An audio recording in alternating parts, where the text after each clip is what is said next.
Kumustahin natin ang mga anti-Duterte.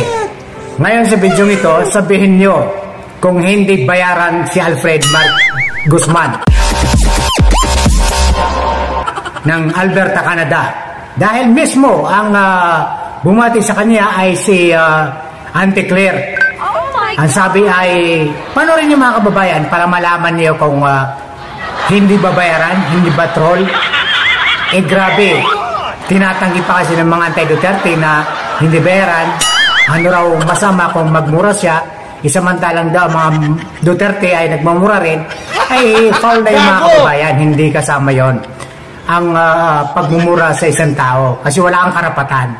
Pero kung yung sa loobin mo lang ilalabas mo, okay na yon. Sa akin, hindi ako ganun eh. Pagmumurahin isang tao, wala akong karapatan. Hindi tayo ganun.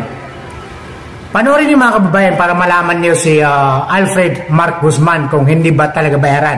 Dito niyo malalaman sa video ito. Hello, Alfred Mark Guzman ng Pinay, Canada. Nandito kami at mag-celebrate tayo. Meron tayong Christmas tree lighting ngayon. Ayan.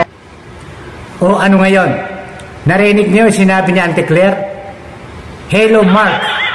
Hello. Mga kababayan. Hi. Alfred Mark de Guzman. Nandito kami sa Canada. Magse-celebrate tayo. Ano yon? Ibig sabihin, alam na, magse-celebrate. Magbibigay ng bayad sa pagiging troll, sa pagiging bayaran. Huwag na itanggi mga kababayan. Kasi nalalaman din naman, lumalabas din naman sa inyo eh. Kaya yung gumagawa ng paraan para malaman din ng mga anti-Duterte. Hindi naman tayo nag-away-away dito eh.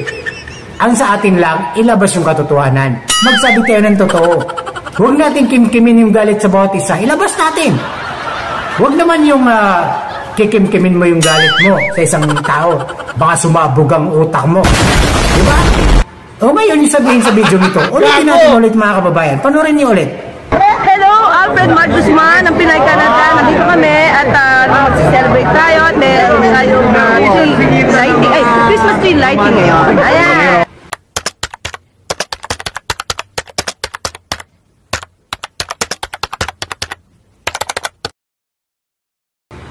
O narinig niyo sinabi ni Auntie Claire, hello, Alfred Mark Guzman ng Canada.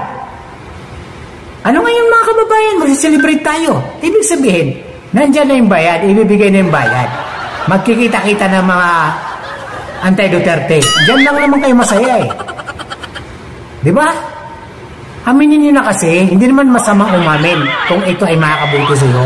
Huwag naman yung itatago mo yung katotohanan.